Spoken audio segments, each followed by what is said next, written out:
We thought it'd be fun since, we haven't been able to hit as many paddles recently. Just go over some pickleball advice that we wish we knew sooner. If you're new to pickleball, you've been watching this podcast, we'll try and speed up your journey a little bit for you. We'll save you from some mistakes that maybe we made. How do you want to do this? Do you want me to go through all of mine, then you go through all of yours? Or do you want to go one at a time? Let's do one at a time. Okay. Go on back and forth. I'm going to go on my first one, which people have heard me harp about many times, and I'm going to keep harping about it because of just the whole experience about this. So if you get sick of this, I'm sorry, you can turn it off, but I'm going to go over it. Go to the gym and avoid injuries, because I'm telling you right now, couple things. One, with the amount of pickleball that people play, it is not sustainable unless you already have an extremely healthy, active lifestyle, where maybe your job isn't a lot of sitting, where you are not going to get injured. And I have watched so many of my friends, including myself, get injured and not be able to play. And everyone's like, but I don't have time for the gym. Well, you know what happens when you tear an ACL or something? You're not going to be able to play either way. So you're going to wish you had just went to the gym and worked on these things. Same thing with my back. Had I been putting in a little bit more work on that, I wouldn't have had to sit out for basically all of May. So go to the gym, find some pickleball specific workouts. I've mentioned him before, but Connor Derrickson, you can find online. He trains a lot of pickleball pros. You can find a lot of gym related things. I think with pickleball, there are a lot of things, like when people think about going to the gym, I'm just going to be broad here, especially men. It's like, I'm going to deadlift, I'm going to bench press, I'm going to, squat. Weightlifting. Those things are fine. You should probably still do some of those things. But pickleball, it's a lot of single leg things. It's a lot of core stability. And I think, especially in the gym world, I feel like core gets skipped a lot. Or it's more generic things like, I'm just going to work on the visible abs. But your core muscles are a lot of different muscles that are not, I feel like, as commonly talked about. So find resources about that. But core stability and one leg workouts are great. That was what I was just starting to get into right before I hurt my back. So I will be going right back to that as soon as I'm good. But the one thing I've learned about this is as soon as something in your health is bad enough, it becomes the only problem that is worth fixing.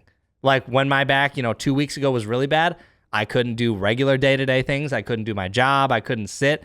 And suddenly no other problem matters anymore because this is the only one that is degrading your health. And I've seen lots of people who have had tennis elbow for years and years, and that causes them a lot of pain when they play.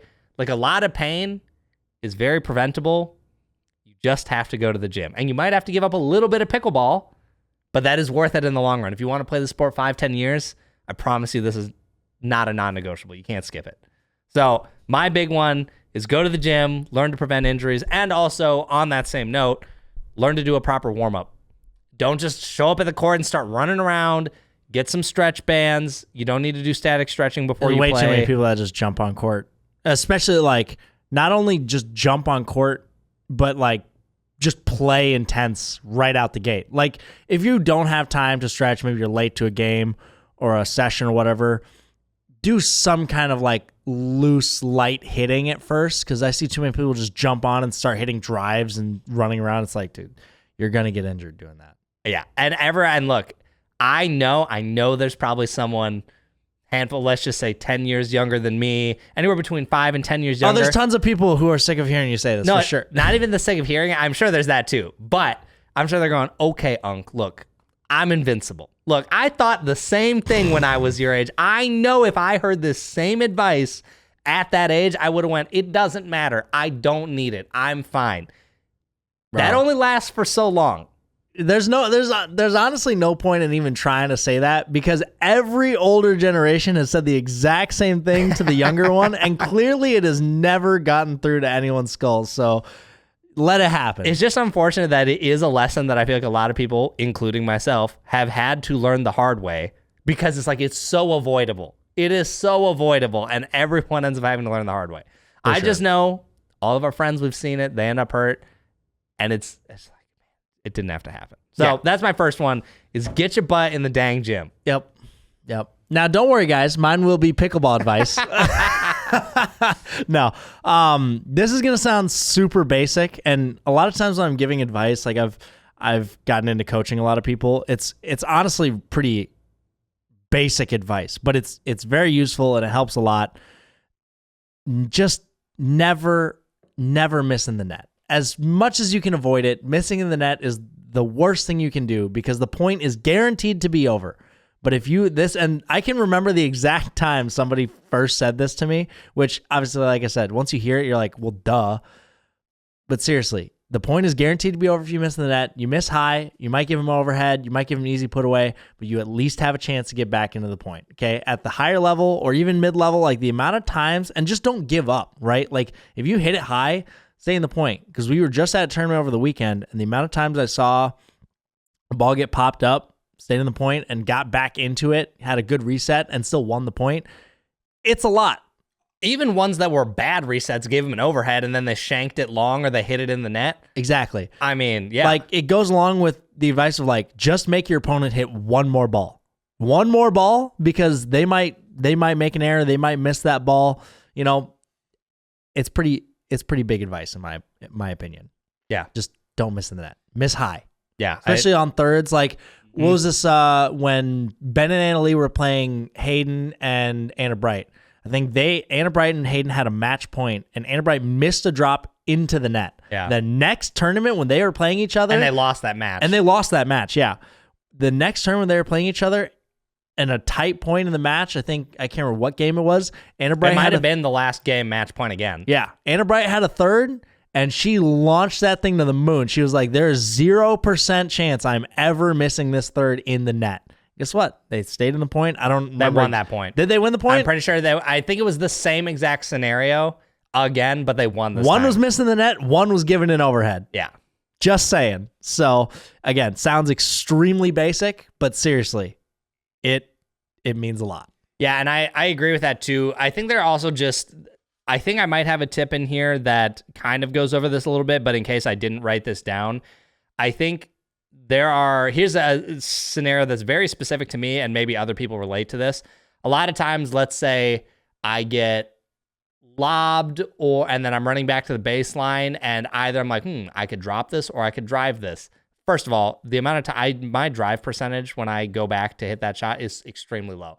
Turning around and whipping a drive, I'm sorry, but I'm just not good enough to do that. You're not De La Rosa. Exactly. So I missed that shot a lot in the net. And so every time I'm going back now, I have to tell myself, don't drive it, don't drive it, don't drive it. But also, even a lot of times, I find myself, if I'm on defense, maybe we've returned a handful of overheads at this point, and I'm tired of, popping one up, and the next one, I'm maybe on the stretch, and I'm like, I'm just going to rip a drive and see what happens here. I almost always regret that. Some of that, I'm sure other people can do that, and they're fine, but I find when you're just not in a good position, just do not try and be a hero. Yeah. I'm not saying hit a lousy shot, but every time I'm like, okay, this is a great idea. I'm going to hit a drive, and then we're going to get back into this, and then I dump it in the net, and I'm like, every single time I go, you should have just thrown another one up way in the air or hit a mild drop, and then maybe the next one you could have hit a little Giving better. yourself another chance to stay in the point and extend it longer rather than trying to hit a 1 out of 20 shot and missing in the net, feels way worse than, popping another one up, maybe hit another 2 balls, and then sure, maybe they put it away, or maybe you get back into it and win it. Much better than, just launching it at the bottom of the net. Yeah, I regret it every single time I do that. So, yeah. Anyways, my actual tip is you can basically never be too low. I think, in fact, I don't think I have ever watched someone on the pickleball court and went, bro, you don't got to be that low. Like, come on, you can come up a little bit. Have you seen anyone and went, nah, man, you don't got to be that low? It's almost always you get lower. Yeah. Like Best example is Vivian David. Vivian David. I mean, she gets so low. She's retired now, but if you go back and watch some of her matches, when she's resetting, dude, she is on the floor. Yeah. Yeah. I mean, I don't know if I've seen anyone get lower for resets. Yeah. And then on the men's side, if you watch Christian Alshon, dude, he is in a permanent squat. His legs are always activated. Yeah. I mean, he is. I don't think I've seen anyone who holds that position better than him. Like, it's crazy. It's tiring, but if you want to get to that next level, it's necessary. And I think if you think about it, one, You're able to move quicker when your legs aren't just straight. You can like launch off of them immediately. You're lower, so it's easier to dodge and gauge out balls. If something is, depending on how tall you are, right? If it's past a certain height, for me, if I'm actually low where I should be, if it's probably like upper shoulder height, it's probably going out. Yeah. Depending on the pace. Also, when you're lower, it's easier to hit scorpions. It stops you from jumping when you're, get a speed up that's tacked to your body. It helps so many things. Yeah, you can reach dinks easier, right? You're already near the ball instead of standing upright and like, oh, now I got to move and I got to get low. So I just think every time I watch myself, I go, you should get lower. And I find it's the same thing when I'm watching other people. It's like, you could be lower. Yeah. So I think whenever you're playing a game, and this is a great time for some homework. Take your iPhone, film a little game of yours, and just watch how low you get. If you think you're getting low, you're not. Yes. And you think you're bending your knees, you're not. Because I guarantee when you're in a cross-court dink battle with somebody and you're the one not hitting the ball, your tendency, and this is common amongst almost everyone I watch, you just start to stand up. And you kind of disengage. You might be watching, but you're just not expecting the ball to come at you. Yeah. I mean, I feel like I had a great example of this. Man, I had a train of thought and I just completely, it just evaporated. But film yourself because, I was going to say, if you watch my two-handed backhand video where I hit 15,000 backhands in 2 weeks, this is an older video, maybe 2 years old now.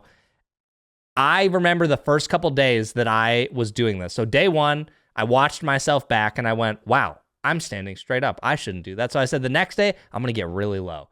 And then I watched the video back again and I went, dude, you're almost standing the same exact way you were. But on the court, I genuinely believed, like if you made me bet money, I would have said, here's $20. I bet you I'm lower. I wasn't. So sometimes you need to actually see yourself to go, are you actually doing it or not? Like I would not just trust yourself when you're on the court because you're almost never as low as you think. And by the time I was as low as I should be, when I watched the video back, I was like, holy cow, like my legs feel it. Yeah. Like your legs will be exhausted if you're not used to doing that. Exactly. And this goes on to the next thing that I was going to say is have a wider base. Like if you think you have a wide stance, you probably don't. I mean, the two things kind of correlate, getting lower and having wider base. I think at the kitchen, wider is better, right? You're more stable. You're more ready for speed ups, rolling out of the air. Like when you start reaching into the kitchen, if your feet are not wide, like far apart, you're just not going to be on balance. You're going to be falling over. Especially if you're someone like me who's a bit taller. I mean, look at Roscoe. Dude, his feet are so far apart and he's so wide. That's why it's easy to lean one way or the other and cover the kitchen and then hit rolls out of the air. Wider is better. Well, I'm glad you brought that up because I do think that one thing with getting lower, I think a lot of people will just bend at the waist and keep their legs straight. Yeah. It should be both. Yep. It should be you are hinged, but you are also just a wider base will bring you lower to the ground. Yep. So that's actually a great continuation on what I said. So yeah, you should get lower by those two things, like reminding yourself to stay low and then widen your base because they also keep you more stable for resets, dinks at the kitchen, volleys, just everything. Those two things. If I'm reminding myself of one thing during a match, it's those wider base and getting lower. Yeah. Those are my first two things that I just like go out the window when I'm getting tired. And I really can't think of a scenario again where if you tell yourself and remind yourself to do that during a match, it's never going to make you play worse. Yeah. I feel like there's only upside to doing that. Yep. Right? You're never going to go, oh man, if I wasn't low there, I had that. I wish I was standing straight up. You're never going to say that, you know? So yeah, that's a great one. So my next one is, and people hear this a lot, but I think I developed some bad habits early that I'm now trying to clean up. And it's learning to treat speed ups as a setup. I think early on in my first couple years of pickleball, I don't think it's because I necessarily had like these god tier speed ups or anything, but I think I had enough speed ups in my bag that a lot of times they were just winners or, you jam someone and the ball doesn't really come back, or maybe it's just a pop-up overhead. Now, at the level I'm playing, you cannot hit a speed up and just expect it to be a winner. And I feel like I'm having to, since I never trained it that way, my mentality a lot of times when I'm hitting a speed up is I'm expecting the point to be over. And so I'm not as ready. Well, early on, in levels, you can really catch people off guard with speed ups. Yeah. And a lot of times they just aren't even expecting it, so they won't get a paddle on it, or it's just a clean winner or whatever. But now, once you get higher and higher in level, people are always expecting speed ups. You're playing chess, you know what's coming. 90% of the time, people will at least always get a paddle on it. It's going to come back in one way or another, so you just got to be ready and expect it to. Yeah. But a lot of times, if it's a good speed up, they'll pop it up and you can have an easy winner. But you just got to be ready for that second one. Yeah. So just knowing that you should always expect it to come back, because while I'm better about it now, I still think I have quite a ways to go to improve it. And when I am actively ready for it, sometimes I'm like, wow, my hands are insane. And it's not even because my hands got faster. It's just because I was actually ready for the next ball. And I think training, if you drill with a partner, training some of these speed up patterns, right? Like, let's say, I'm just going to make up an example. Let's say I'm on the right side dinking. I'm dinking with the person in front of me, hitting a speed up cross to their forehand if you're both righties. So from my right side to his right side, and then being ready for a backhand right after that. Sometimes you just drill like 50 of these balls, so you get in the pattern of I speed up here, it's probably coming here to counter. It's just a good habit to get into to like train some of these patterns. And I think that is one of the things, whenever I'm finally back to being healthy, I will go back to training. Yeah, I just think it's a bad idea to get in the habit of, yeah, I know if I just hit this ball, it's a winner. Because that's going to stop working if you keep climbing levels. Mm-hmm. It's not going to work forever. Yep. All right, what do you got? Next one. A lot of these, mine are very, very similar and correlated to the wider base, getting lower, keeping your weight forward, right? A lot of people, and I gave this piece of advice to someone recently, and they just weren't even thinking about it, and it seemed to help them a lot. When you're, particularly mid-court resets, when you're moving in through the transition zone, he was, would get a fast fourth coming back at him, and when he'd reset, he's kind of like falling backwards as he hits it, right? And, a lot of that was because he didn't have a wide enough base, and so he was off balance when the ball was coming at him. But staying on your toes, wider base, leaning forward will have more consistent resets, will keep them lower, and gets you in that momentum and space to move forward into the kitchen rather than, I'm going to hit a reset, now I'm falling backwards, and you're going the opposite direction of what you want. Yeah. So keeping your weight on your toes, the balls of your feet, and moving forward, like leaning forward, very important. Agree. I think that's a good one. Next one for me is you just don't need to hit every ball as hard as you can. Now, while most people aren't doing this, and I'm saying this because it's another thing I catch myself doing, particularly on drives, I think is the main area I notice it for me. But whenever I'm hitting a drive, my mindset, again, is I'm basically trying to hit a winner. I'm like, especially if they're unwinding, I'm like, I'm going to hit this past them while they're unwinding, or I'm going to put them in a really bad spot. But the vast majority of times, if I was to hit like a 70% hybrid drive drop on an unwind, way better. Spin is better than power. Exactly. So I find myself a lot of times on drives, and we just watched a tournament this weekend. I watched a lot of players. You see people just going for broke on their drives, and they hit the back wall or they hit the net. It's like, man, if you just hit that at like 80% and picked a good spot, you'd be in a way better spot. You're probably dropping the next one, or maybe you do get the free one that you want. That does just happen sometimes. Yeah. But I find people's consistency goes down so much when they're just trying to wail on the ball. Yeah, you might get some free points, especially if you have a great drive, but I think most people would have higher success if they just dropped it like 20%. A drive as hard as you can at someone's chest might work every once in a while. They might shank it, hit in the net. It's possible. But a lot of times you're just giving them more pace to counter it back at you, which then might catch you off guard, versus a drive with a lot of shape that dips below the net. People will miss that in the net. They'll pop it up. It could go long. You could, come in and crush it. Or they just don't even expect it and it goes right by them. Yeah. So spin is so much more important than power. Yeah. And so I see myself doing that a lot, especially in tournaments for whatever reason. I think in rec I'm better about it, and then in a tournament I'm like, I'm going to destroy It's just one of those dopamine things, like speed ups, where it's like, oh, you hit a clean winner on someone, it feels really good. When you hit a drive that just blows right by someone, it feels great, right? Yeah. You're like, oh man, can't even handle my drives. They're just flying right by these guys. But in reality, it doesn't work that way. It's very rare that you actually have clean winners with drives. Unless someone's just really slow at unwinding a stack, and then it's easy. And the nice thing is with this, you don't even necessarily have to change your technique. It's not that hard to go, okay, I'm going to hit this one 70%. I will say, some people, though, are just more consistent when swinging harder. right? Like I've found that a lot of times. I mean, used to be, it was much more difficult for me to actually control direction when I was swinging slower. So some people do have that issue. Interesting. I have one more, unless you've got another one. Yeah, I've got another one. Okay, go for it. Hitting rolls of the net is not about using your wrist. Hitting a roll, a lot of times people, will windshield wiper and just use a lot of wrist and try and like snap it.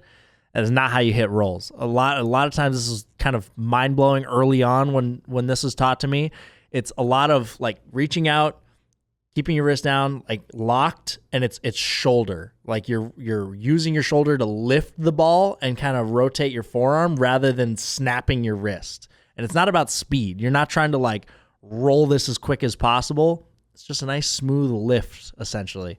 Yeah, this is actually something I would say maybe in the last year-ish, but I definitely this year noticed myself more balls that were meant to be a roll. I was trying to use so much wrist, and it was just very inconsistent. Eventually, I was like, man, why? And then I think I watched some videos and maybe heard some other people talk about it, and I was like, okay. So now a lot of times when I'm thinking about it, I am just thinking like, okay, wrist does not move. It's like only my shoulder. And now it feels like I can't generate the same head speed to get the spin, which feels backwards in my head, but the ball is so much better when I do just use my shoulder. Easier to place the ball in spots you want to hit, change direction. You get plenty of spin. Like you feel, like you said, you feel like you really need to snap your wrist to get spin. You don't. Yeah. So yeah, much slower than you'd expect. Use your shoulder. It's probably why mine is busted. Yeah. But it's not about using your wrist on rolls.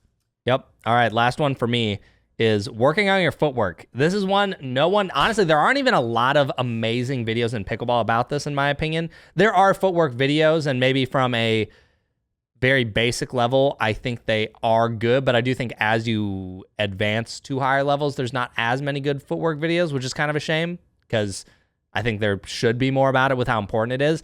But one of the things that I think is interesting is we talked about this semi-recently off camera, but there are people who, when people see them online, they go, oh my gosh, this person is a god. Like this guy is a 5'5", he is amazing, or she, whoever. But they might not actually be that level. They might be like a 4'7", but because they move so smoothly with their body, they just look way more mechanically sound, and everyone thinks you are better because of it, because you're on time, you're smooth, you're not off balance. So that, I mean, from the perception point of view, people will just think you're better if you're more on balance. Footwork and court positioning. Yes. Like the court IQ plays a big role in that, right? Yeah. Like you can have great footwork, but if you're not in the right spot, it's not great. But like those two things together, yes, is one of the clear indicators of someone who is a lot better. Yeah. Good footwork and court positioning. And being able to just split step on time. This is actually something I am still not awesome at, and I really need to remind myself a lot, is especially if I'm like hitting a drop, I am a lot of times like I'm going to get to the kitchen right off of this drop. And a lot of times that means I am choosing to continue moving as my opponent is hitting the ball. And there are so many clips of me getting burned or being late to a ball or hitting a ball off balance because instead of splitting as they were about to hit the ball and then just moving easily to the next one, I wanted to do it all in one motion. Yep. And so another thing you can do if you do film yourself is every time your opponent is about to hit the ball, see what you do with your feet. I was going to say, this is another thing that goes right into filming yourself, because a lot of times you might think, oh yeah, I'm covering this line. I've got this line covered. And then the ball goes right by you and you watch yourself and you're nowhere near that line. Yep. That happened to you a lot. We made fun of you for years for not covering the line. Yes. So yeah, you might think you're in a certain position on the court, but until you watch yourself and see how much space there actually is, you're probably not.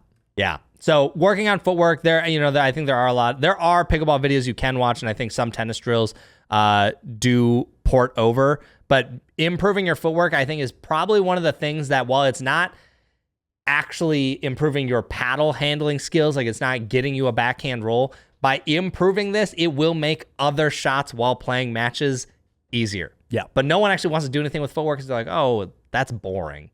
But it's not boring. It is a boring thing to train, but it's very important. Yeah.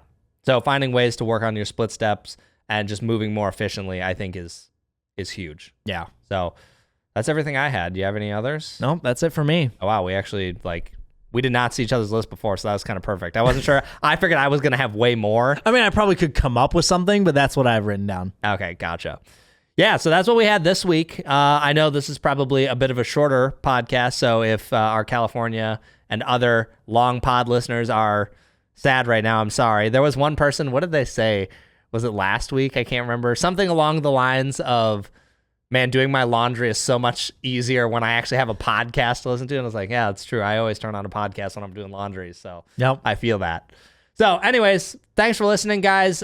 We will be back after, well, actually, we'll have one just before the Nerdy Tourney, a podcast just before that, I suppose. And then right after that, we'll have some updates about how that actually went. Yeah.